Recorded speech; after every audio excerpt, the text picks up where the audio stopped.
Our sermon this morning is titled The Greatest Philanthropist, and the scripture reading comes from James chapter 1, verses 12 to 18. James chapter 1, verses 12 to 18. God blesses those who patiently endure testing and temptation. Afterward, they will receive the crown of life that God has promised to those who love Him.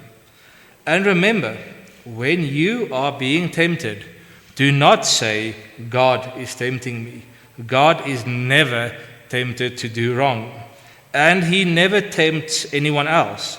Temptation comes from our own desires, which entice us and drag us away. These desires give birth to sinful actions, and when sin is allowed to grow, it gives birth to death. So don't be misled, my dear brothers and sisters. Whatever is good and perfect is a gift coming down to us from God our Father, who created all the lights in the heavens. He never changes or casts a shifting shadow. He chose to give birth to us by giving us His true word, and we, out of all creation, became His prized possession. That is the reading of the Word of God. Amen. So now, when you think of the title of this morning's sermon, it begs the question, have you ever heard or met a philanthropist? Have you ever met one of these people who do all these great deeds? I mean, maybe you've just heard the word before. I mean, they typically describe a lot of these billionaires as philanthropists, right? You might be wondering, so what does the word really mean? So it's someone who has this deep desire to improve other people's lives, whether it be materially, socially, or even the spiritual well-being of others. You see, often this is done through generous acts of giving.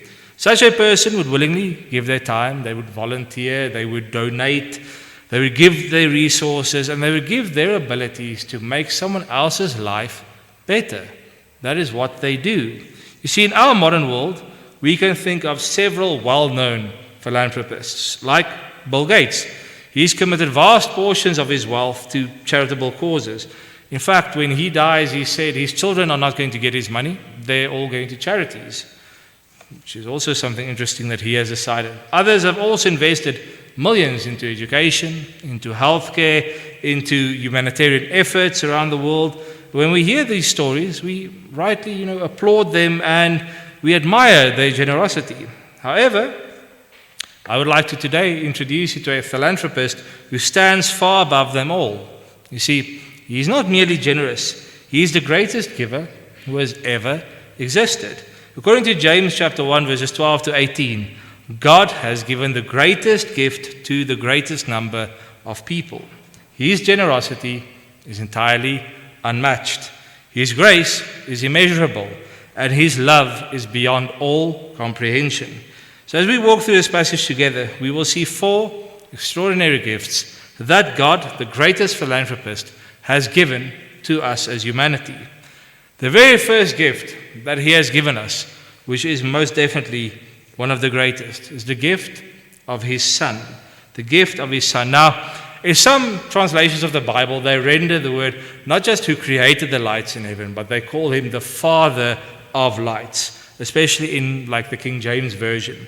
So, looking at that, when James refers to God as the Father of lights, he's identifying Him as the creator of all things. He created every single thing. All of us, even the smallest speck of dust, He created every single thing. In the ancient world, many believed that the sun, the moon, and the stars were themselves gods. But James makes it clear, these lights are nothing. They are not divine beings. They are created beings. They were created by God. Yet God did not only give us the lights of heaven, He gave us something far greater. He gave us His Son. So when Jesus Christ came into this world, He brought divine light into spiritual darkness. As He declared in John chapter 8, verse 12, He is the light of the world. His coming was not accidental. It was an act of intentional, sacrificial love. You see, God sent His Son into a broken world to live here among sinners and ultimately also to die for them, to sacrifice himself in their stead, so they do not need to take that punishment upon themselves. John chapter 3 verse 16 reminds us that God loved the world so much that he gave his only begotten Son. Romans 5 verse 8 also tells us that Christ died for us while we were all still sinners. You see, consider the gift and the cost of that gift. Jesus was rejected. He was misunderstood. He was mistreated. He had no place to lay his head. He endured suffering beyond description and ultimately gave his life on the cross. Isaiah chapter 53 paints a very sobering picture of his suffering. And Philippians chapter 2 reminds us that he humbled himself completely. You see, what incredible grace is that? That God would actually give his one and only begotten, his beloved Son, so that we might be rescued from darkness, from death, and from eternal separation from him. So the question we must ask ourselves is simple, yet it is profound. Do you know this gift? Have you personally received the Son of God by faith? You see, the second gift that we have been given is the gift of salvation. You see, the gift of salvation. James speaks of being begotten. It refers to this new birth. It's the moment when a sinner turns to God in humility and they place all their faith and trust in Jesus Christ as Lord and Savior. You see, Jesus explained this clearly in John chapter 3 when he told Nicodemus that one must be born again. You must be born again. And this transformation is not an external transformation. It's not something that happens externally. It is both spiritual and internal. It is a change that occurs internally. So it's a complete and utter change of life. That's the transformative power of Jesus Christ. You may have been one way in the old self, but the old self dies and a new you steps in. There is this transformative power through the gospel and through Jesus Christ. And you see, this new birth comes through the word of truth, which is the gospel. The gospel is the good news that Jesus Christ died for our sins, he was buried, and he rose again on the third day, as described in 1 Corinthians chapter 15, verses 3 to 4. Now you see, salvation is not something we earn. There's nothing we do to get salvation. There's nothing we can do to get salvation. God loves us. There's nothing we can do to be loved even more. There's nothing we in our power can do or have done to actually earn or get salvation. It is a completely free gift. It's also not based on church membership or religious rituals or you now counting the good deeds you've done. That's not what our salvation is based on. It's based entirely on the finished works of Jesus Christ. He said it on the cross. He said the word tetelestai, meaning it is finished. It's done. There's nothing we can do to earn salvation. So it requires us to move away from trusting in what we can do. We must instead rest fully and securely in knowing in what He has already done for every single one of us. You see, in Romans chapter 1, verse 16, God declares that the gospel is the power of God for salvation to everyone who believes. So this means salvation is a gift. It's freely given, yet it is eternally valuable. It's one of the most, if not the most valuable gift ever. So for those who have received this gift, it's a source of constant wonder. Ephesians 2 reminds us that we were once dead in sin. We were all once dead in sin, but God, in all His mercy, made us alive in Jesus Christ. And that transformation is nothing short of miraculous. And then you must ask, I must ask, have you experienced this new birth? Have you received this gift of salvation? Now that's a personal question for you, and you must answer it. Have you really received this gift of salvation? And then there's a third gift that we are given. We are given the gift of God's fatherly care. We are given this gift of God's fatherly care. You see, in the King James Version, they write, cometh down from the Father. So James reminds us that every single good and perfect gift comes from God. Every single good and perfect gift comes from God the Father.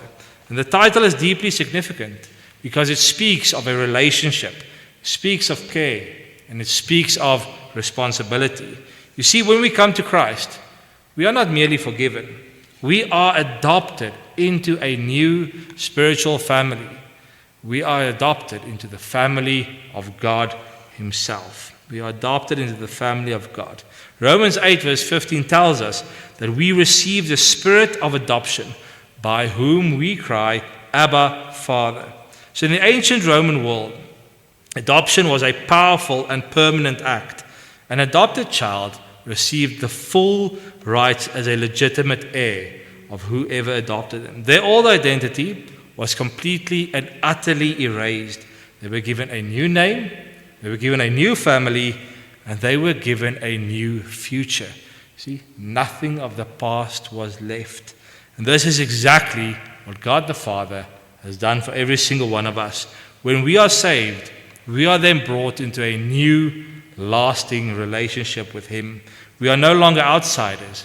We are now sons and daughters of the Most High God. You see, this means that God takes personal responsibility for our lives. He cares for our needs, He guides our steps, and He provides for us faithfully.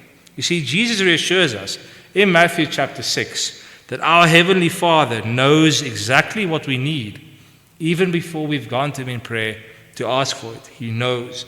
And Philippians 4 reminds us that He will supply all of our needs according to His riches in glory. So if you belong to Him, you are deeply loved and you are cared for. You're not forgotten, you're not overlooked, you're not neglected, you are held close to the Father's heart. You are held close to the Father's heart. And then we see another gift. And this is the last gift spoken of here. It is the gift of His satisfaction. Every good gift and every perfect gift. James tells us that every gift God gives is both good and it is perfect. This means that His gifts are exactly what we need. And they are given at the right time and also in the right way. However, one of Satan's oldest strategies is to make us now doubt God's goodness and doubt His greatness.